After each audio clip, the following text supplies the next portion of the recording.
Quando o bebê chega ao mundo, tem uma emoção. Que tá sabendo que tá aquela vida que a gente tá ajudando a vir ao mundo. É uma vitória.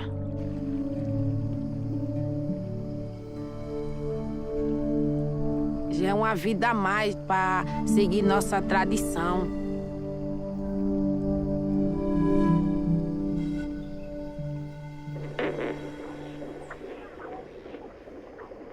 Vamos pedir primeiramente a Deus, Nossa Senhora do Bom Parto, e nossa força encantada, e nossas parteiras que Deus já levou, para que nos ajude nesse momento, desse parto de Cíntia, para ela ficar com saúde e o bebê dela.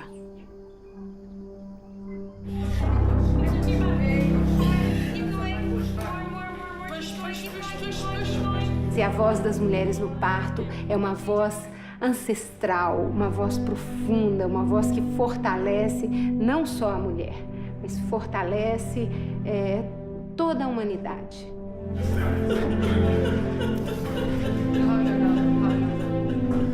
Uma mulher que está parindo com dignidade num canto é uma luz que acende para o mundo inteiro.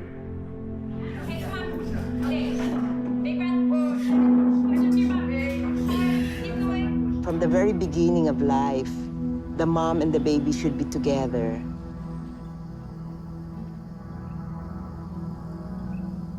They should have a strong foundation, build their confidence, their capacity and power to feed the future with their enormous wealth, which is God-given. And it is not only food, but it is also medicine, which is breastfeeding. And we always hope that they will give what is the innate power of their resources. It should not be the corporate greed that should feed the future, but it should be the mothers.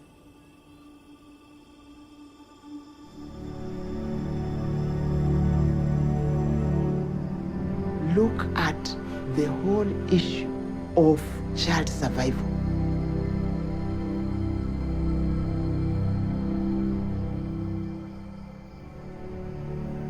What families go through when they lose a child, and the joy they have when their children are able to grow strong and healthy.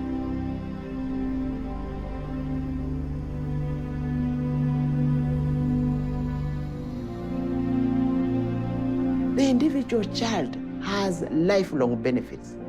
Benefits we cannot deny this child, benefits as countries of the world we must protect.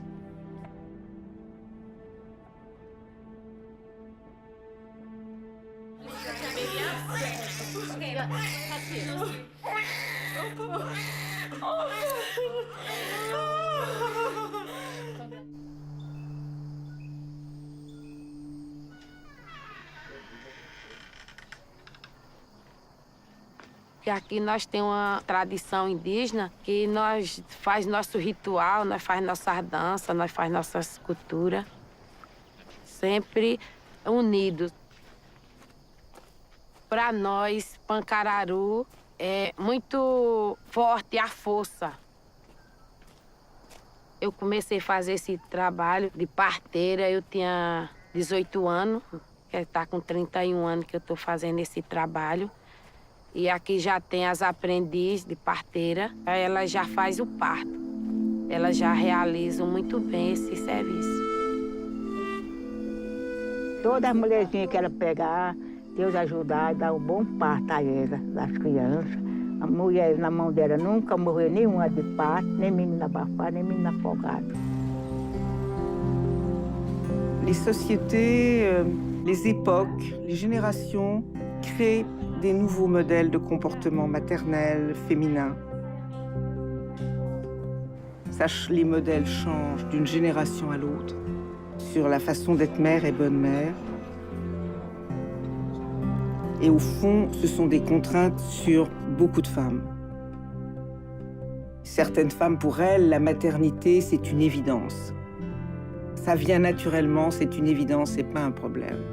Pour d'autres, c'est un problème, ça suppose une adaptation qui n'est pas souvent facile. Et donc, il ne faut pas traiter les femmes comme des femelles animales qui font toutes la même chose. Chaque femme est une personne particulière, qui a des désirs particuliers, une histoire différente des autres. La course à pied, c'est comme l'allaitement, c'est une partie de ma vie quotidienne. J'ai une formation de base en ingénieur en mécanique. C'est là où j'ai rencontré mon mari. Après, j'ai arrêté de travailler quand mon premier enfant est né. Je l'ai allaité, pas assez longtemps à mon goût, j'avais pas beaucoup d'informations, j'avais pas beaucoup de soutien. I decided beforehand that I was going to bottle feed for a number of reasons. One, I had a breast reduction when I was 23, and I was told at the time that I may not be able to breastfeed. And I knew that at the time, and I've known that since, and that's always it's always been in my head. So maybe I had adjusted my thoughts a long time ago, and I just always knew that was what my experience was going to be. I did a lot of research before I made my decision. I did read about the benefits of breastfeeding. When I weighed the benefits versus some of the downfalls, it was still a decision I felt confident about for my family.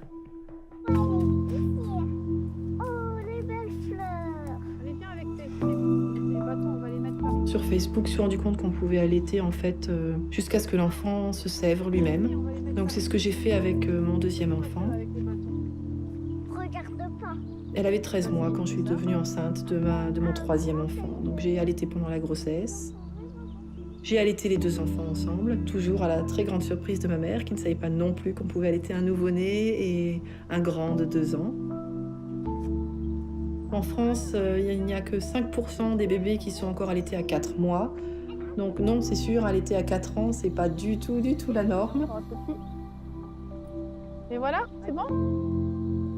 J'ai bien apprécié ce lien, ce côté attachement entre le bébé et la maman qui allaite sur des mois, puis sur des années. Retournez, oui, vas-y. Et donc depuis la naissance de ma fille, qui a 5 ans et demi, j'ai allaité en continu, sans interruption. Ma petite a bientôt 4 ans, mais bon, on verra encore combien de temps ça va durer, c'est elle qui décide.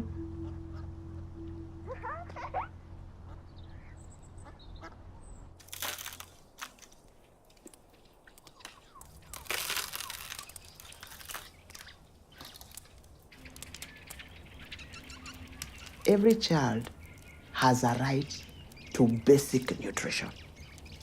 Nutrition is a gift that every government must give to their children and protect it. Prevention is better than cure. It is also cheaper. Look at the long-term benefits. This is lifelong. And this we cannot deny our children. Since 1948, when WHO was established, the number of deaths in the world have been dramatically reduced. But there's been a bit of a shift in the type of deaths that we see now. We have seen a reduction of the deaths due to infectious diseases, but now we see more deaths from chronic diseases. A lot of the children under 5 don't make it.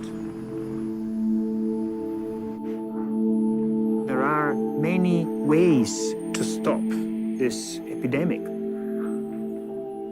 One of them is really starting a good nutrition from very early in life.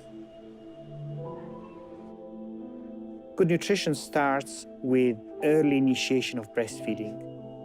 Breastfeeding should be initiated in the first hour of life. The way it reduces child mortality is amazing in terms of not only proportions but numbers.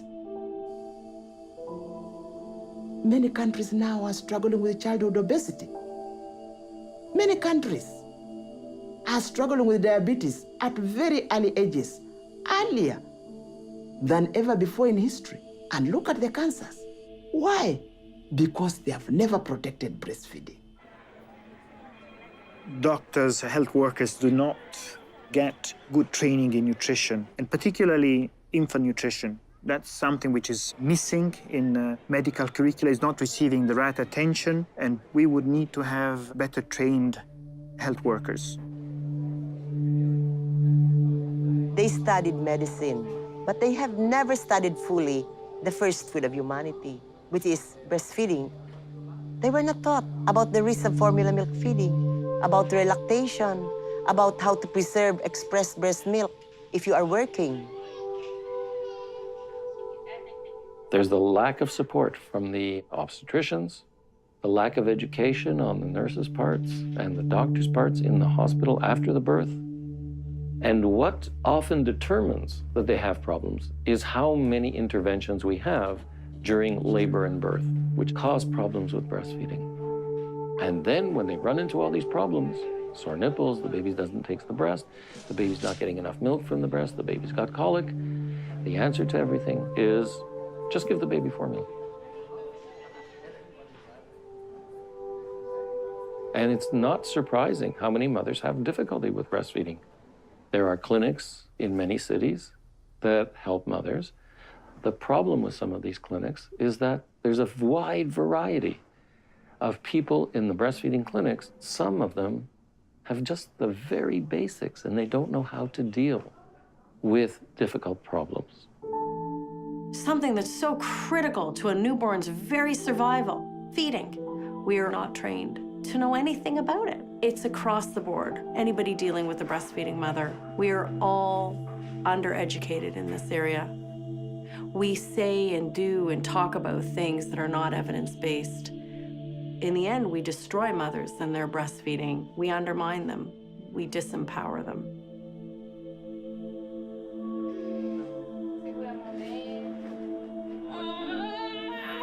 Really, we should trust the mother's body to know what to do with birth. We should trust that it's going to go well, for the most part.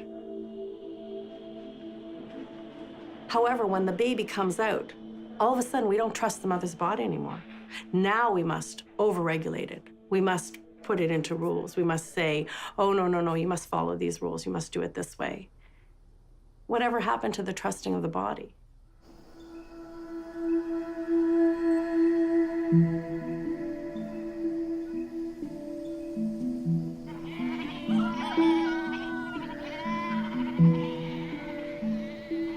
O parto humanizado aqui na nossa área, para nós é muito importante, que a gente quer ver nascer. É uma tradição o parto domicílio. Esperar a natureza fazer a parte dela, né? Depois a gente fazer a nossa. Quando for, não sei que hora é essa, então quando for abaixo de umas 8 horas, a gente vem aqui de novo, então. Para saber se você já tem dilatação.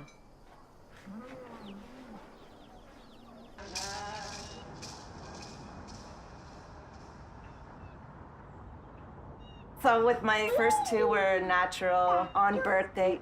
She was actually a week late and they wanted to induce. I said, no, we're gonna wait. Finally, I started having some contractions. I said, amazing, let's go. And there were a lot of women waiting in the triage before they sent us to labor and delivery. And then a doctor came in and said, do you want to get up there faster? And I said, well, I don't know, sure. And she said, well, if I break your water, then they're going to send you up there. But just don't tell any of the other doctors that I broke your water and it didn't break naturally.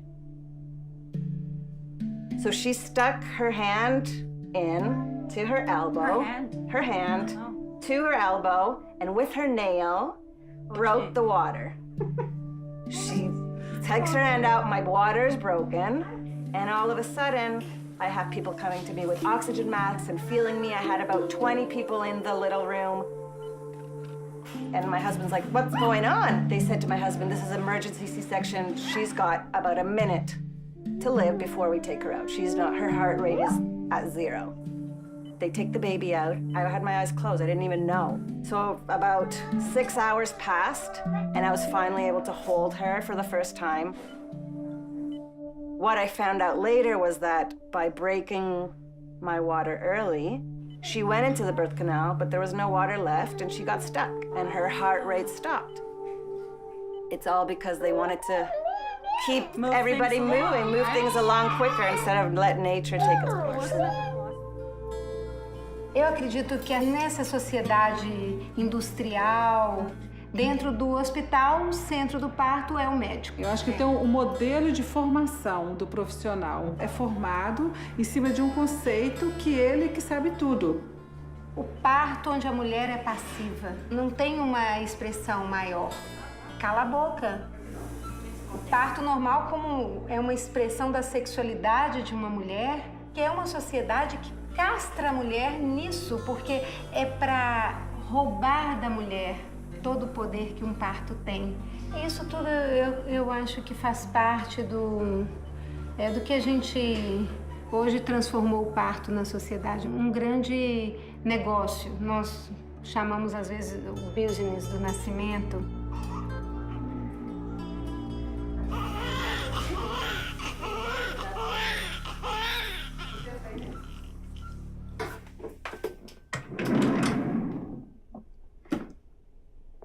So these are gifts that I received in the mail from the formula companies, Nestle and Enfamil. And I actually know my friends have received things from Similac as well. I have not, but just bottles and formula and coupons. I received a diaper bag from Nestle as well.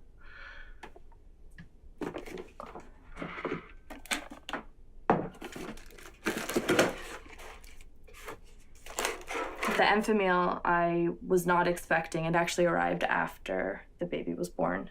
And I'm not too sure exactly where they got my information from.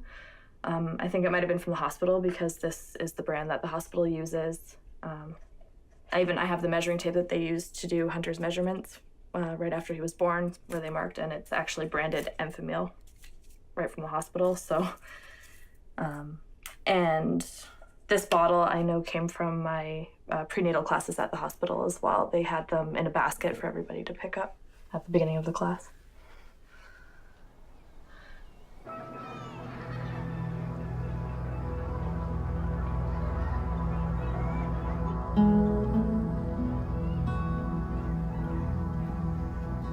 In the 1970s, it was so tragic for mothers who thought they were doing the best for their babies, and to see this horrendous consequence when they believed the billboards and the advertising and received these free samples, and to end up with a dead baby and have to carry their dead baby home in a cloth. It just broke my heart.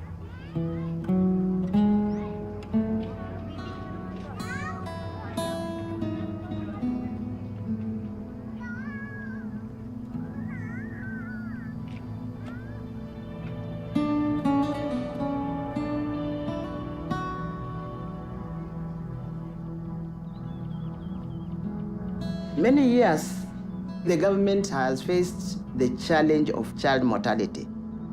But when it came to issues of now legislating the International Code of Breast Milk Substitutes, it was a long and tedious process. It requires an advocate because there were a lot of vested interests from private sector, and they was very resistant, extremely resistant. Kenya had a very unique situation. We had a public health and sanitation ministry, which was charged with preventive actions towards reduction of child mortality. When you look at the health budget, a huge chunk of it is spent on curative services. What is it that we are treating? What is it that we are curing? Many of them are diseases that are easily preventable. We quoted that exclusive breastfeeding can actually contribute to 13% reduction in infant mortality.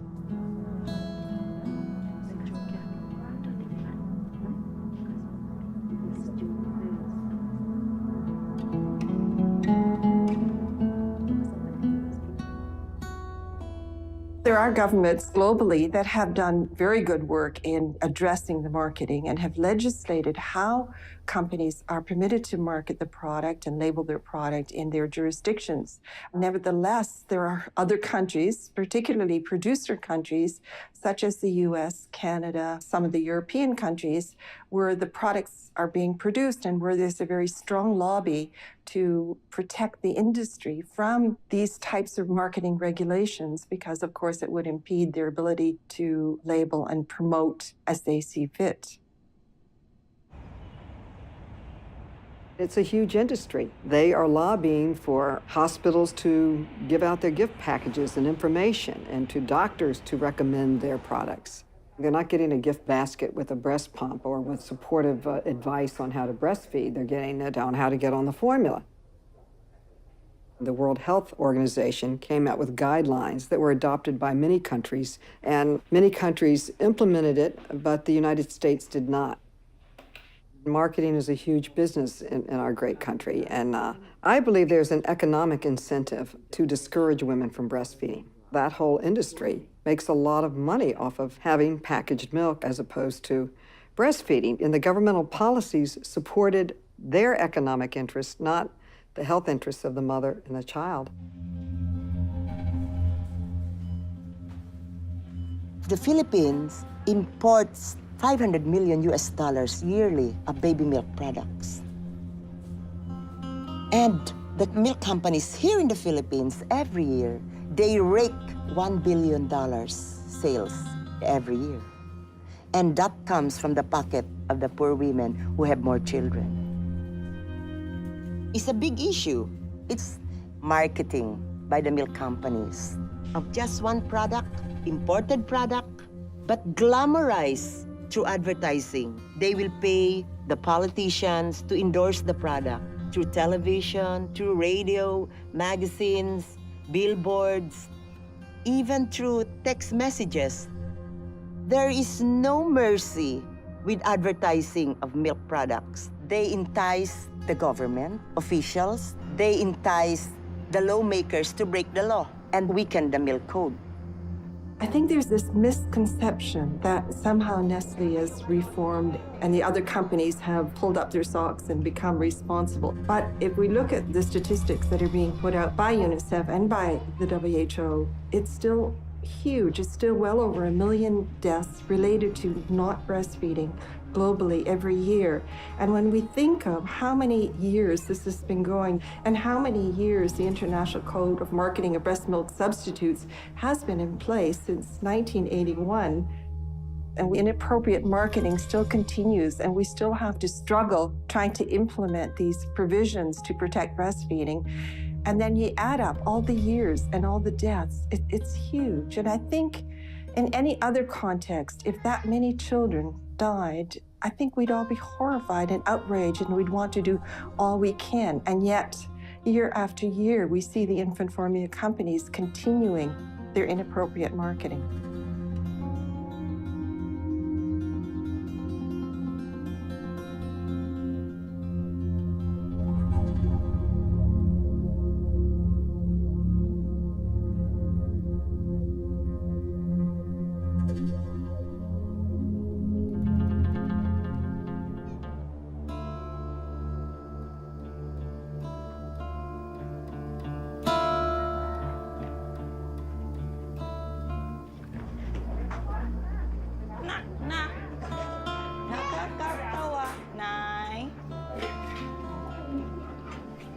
Yung anak ko, ganun pa rin yung timbang niya. Nakangamba rin ako.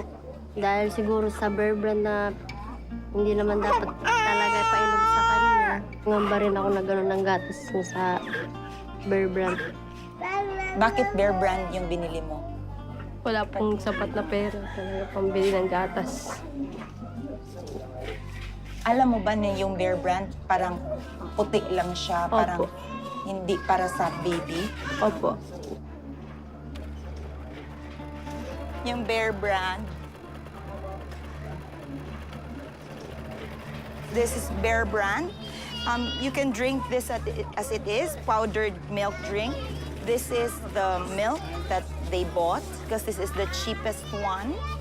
But unfortunately, it says here that this milk drink is not suitable for infant feeding and is not a breast milk substitute. But also this milk is, they also put this in coffee as like a coffee creamer. There is so much misinformation going on television, on the radio. There is omnipresence of formula milk everywhere. So a lot of mothers think that formula milk and breast milk are just the same. This isn't even formula. But they don't have a distinction between formula really because it's white. As long as it's white, it's the same. So I'm dying to know, the problem of infant formula flooding into emergencies, is that still happening? It's still happening with the big emergencies, where there's big media coverage. Yes. The Philippines has been here so many times. Yes. You know, we've had a Yes. number of emergencies. Yes. And yet again, there was devastation. Yes. You know, Yes. everything was destroyed. Yes. Houses, so anyone's ability to cook, to shelter themselves, the fundamentals were just wiped out.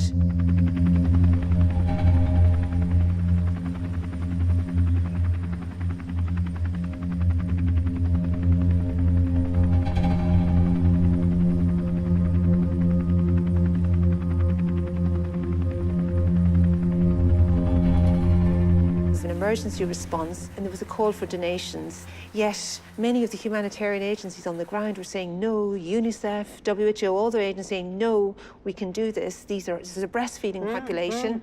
It's the one thing that we don't have to bring into the place. The milk is there. We just need to support these women to breastfeed. And yet there's this donor-driven assistance comes in saying you need this formula. And where does it come from?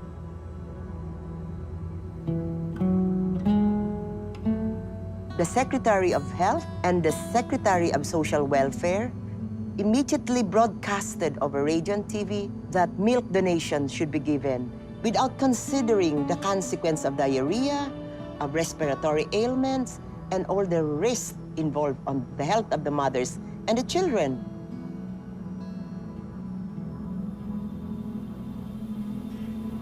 Maritiya pa kasusuna. Di da ko nahiyati kami pagtagaihin kuanan panhatagan mga relief. May mga berbran, suga ditong takay kun waray naalpot nga relief kay waray mang berbran nga gatas. Nauukoy ito niya, nauukyan. May dangani naalpot nga relief din niya. Awan haamon, danay waray mang gatas nga upon. Tag-usaman lang. Tinikang natiya pag ginasa. Oo, nagtay-tay. Takay, daan ko tayo ay. Dinugang ito niya kagasanan. Mungulbunahin nga mga ribs. And then, nagtitinuok na nga na ko kay di rin na ito niya nakakaon. Naghihinigdaon na lang, nagpipinayong. All of the affected households ended up getting formula, and only a third of infants used infant formula before the crisis, yet 3/4 of them had received infant formula within 24 hours. And to me, that's marketing. It's cynical marketing.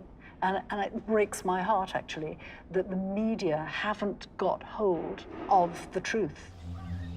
And they channel these milk donations through the Department of Social Welfare. All moms, every mom with a baby, outrightly given a donation of milk. Donations would come 1 month, 2 months, and on the 3rd month, no more donations coming to her. She's left by herself. In poverty, she's pushed to the wall. They think that this product is good. It's imported. It was given for free. It's a gift. So they'd rather give that than breastfeed. 6 months after the typhoon, the Department of Health and other international aid agencies come together to assess. There were reports that many of these babies that they give medical attention are formula fed. And they declared that 50% of children 0 to 5 who were devastated are suffering from severe malnutrition. If you're going to give infant formula for a baby, you've got to ensure that it will be for the rest of its feeding life. So if Danone or Nestle or Mead Johnson come along and say, we're donating formula, they are responsible for seeing that it is for 2 years' supply for that individual child. Avec Facebook, j'ai rencontré des personnes qui avaient le même point de vue que moi sur l'allaitement et sur le lait maternel et qui ont des idées similaires. C'est de là qu'est parti un certain nombre d'initiatives pour la promotion de l'allaitement et du lait maternel. Il y en a une qui a été créée qui s'appelle Human Milk for Human Babies France, qui est une page sur laquelle on propose aux mamans des offres pour donner du lait maternel, pour qu'elles puissent se mettre en contact avec des mamans qui ont un besoin ou qui offrent du lait. Ça me prend quelques minutes par jour et j'ai l'impression de rendre service aux mamans et aux bébés. Quand tu l'as déposé à l'école, il n'y a pas de maîtresse, oui. On a aidé des mamans plusieurs fois. On a des mamans qui adoptent, on a des mamans qui ont le sida, on a des mamans qui ont des cancers du sein, qui ne peuvent pas allaiter, donc qui sont passées par notre page pour trouver du lait pour leur bébé. Bah, plus de sel pour Nina alors.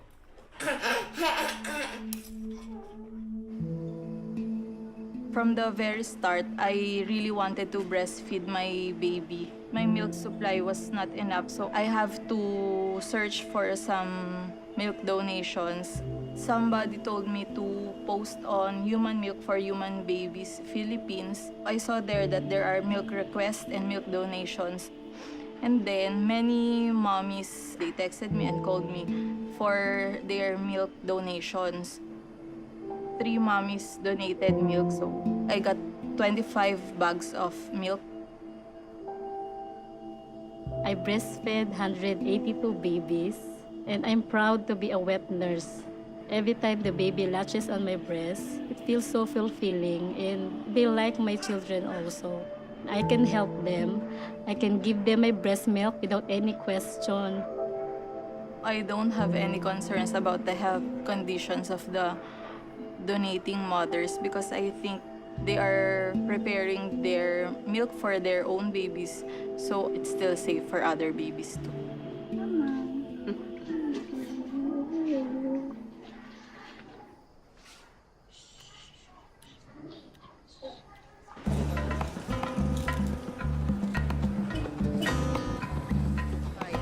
It is the responsibility of the family, the community, that they should be given the use of natural resources. It should not be a food that would disempower, especially the mothers. These women are the ones who are vulnerable. They have no power economically and politically. They should be given the encouragement, the education, the latest information on how to feed their babies. The government should recognize investing a social support, enabling women for this nurturing power to have a healthy population. This is the least cost, most effective, efficient action. Ito naman po ay aalispin niya. As a working mother and one who had a child while I was in the city council, I was the first woman to give birth while in office. Many men had fathered children, but I was the first councilwoman to give birth while in office. And I raised my daughters while I was working. We are alone among 3 countries that don't give paid leave. One is Swaziland, Lesotho, and the United States of America. We know that women are working and they have to work. One of the bills that I've introduced is to give paid leave for the birth of a child for 2 weeks. That's just 2 weeks. Most people need their salary, and this would help them with the expenses of having a new child. I believe as you get more women elected, they will carry more of a women's agenda. We are roughly 20% of the United States Congress. We are 50% of the population. So to get true parity, you would have to elect a great deal more women. Attends, maman, elle va mettre la petite pompe pour pouvoir tirer le lait pour Diane, tu te souviens, hein? Ça, c'est maman, tu sais, c'est le petit appareil. Voilà, on va mettre Je pense que certaines femmes de la génération d'avant, elles ont tellement dû se battre pour avoir les postes qu'elles ont aujourd'hui.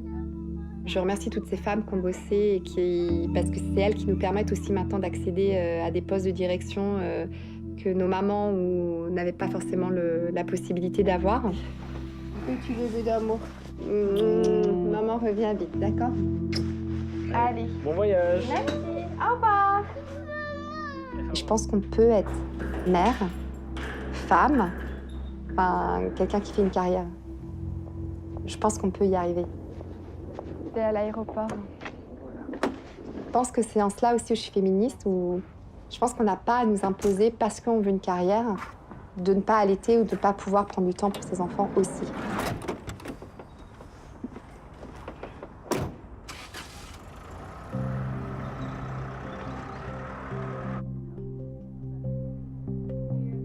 C'est une nouvelle forme de féminisme. C'est un féminisme où on veut à la fois ce que les hommes ont, le travail, l'argent, l'autodétermination, mais on veut aussi ce qui est propre aux femmes, enfanter, choisir d'avoir tant d'enfants et choisir d'allaiter si on souhaite allaiter. Donc elles veulent tout, en fait. I'm absolutely the exception, being the mom who's formula feeding. When you pull out a bottle in a circle full of moms, everybody looks. Everyone's kind of curious, and that's okay. I don't mind the curiosity, but it's something different. It didn't bother me to watch other women breastfeed or to have them breastfeeding in the room any more than it should bother somebody that I'm bottle feeding in a room. Can you wait too long to change your diaper? I did feel I was questioned for my decision, which I thought was strange. You know, why did you choose to bottle feed? I don't ask women why they choose to breastfeed. I felt that I had to justify my decision. I stuck to my guns on this one. I know I did what was best for me in the face of a lot of opposition, and I stuck to what I felt was most important, and it's worked really well for us. There are some people who are so judgmental. Yeah. They're like very gung-ho, like, oh my God, how dare you?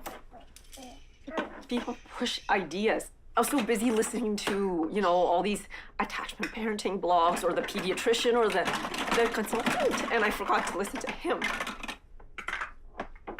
Sorry. I thought it was okay. I could understand the reasons. They said there might be a man or a nervous child seeing this small piece of flesh that they weren't quite expecting. So I whispered and tiptoed with nervous discretion. But after 6 months of her life sat sitting on lids, sipping on milk, nostril sniffing on piss, trying not to bang her head on toilet roll dispensers, I wonder whether these public loo feeds offend her. Because I'm getting tired of discretion and being polite. As my baby's first sips are drowned, drenched in it, I spent the first feeding months of her beautiful life feeling nervous and awkward and wanting everything right. Surrounded by family till I stepped out the house. It took me 8 weeks to get the confidence to go into town. Now the comments around me cut like a knife as I rush into toilet cubicles feeling nothing like nice. Because I'm giving her milk that's not in a bottle. Wishing the cocaine generation white powder would topple. I see pyramid sales pitches across our green globe and female breasts banned, unless they're out just for show.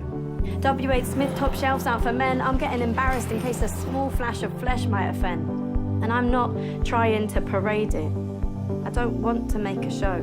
But when I'm told I'd be better just staying at home, and I'm sure the milk makers love all this fuss, all the cussing and worry and looks of disgust as another mother turns from nipples to powder, ashamed or embarrassed by comments around her, and as I hold her head up and pull my cardi across and she sips on the liquor made by everyone's God, I think for God's sake Jesus drank it. So did Siddhartha, Muhammad and Moses and both of their fathers, Ganesh and Shiva and Brigid and Buddha, and I'm sure they weren't doing it sniffing on as their mothers sat embarrassed on cold toilet lids in a country of billboards covered in tits. But in towns where they drown in pollution and sewage, bottled kids die, and they knew that they'd do it. In towns where pennies are savoured like sweets, we're now paying for one thing that's always been free. So no more will I sit on these cold toilet lids, no matter how embarrassed I feel as she sips. Because in this country of billboards, covered in tits. I think I should try to get used to this. As fraldas, essas aí. Não dá.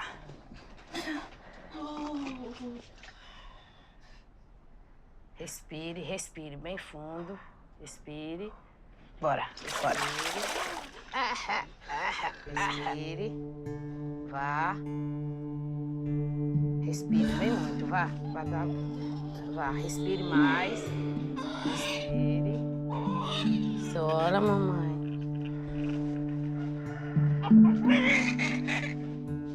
Bota o pano. Aqui em cima dele, só em cima. Tira esse pano aí. Não, não. Tá perfeito.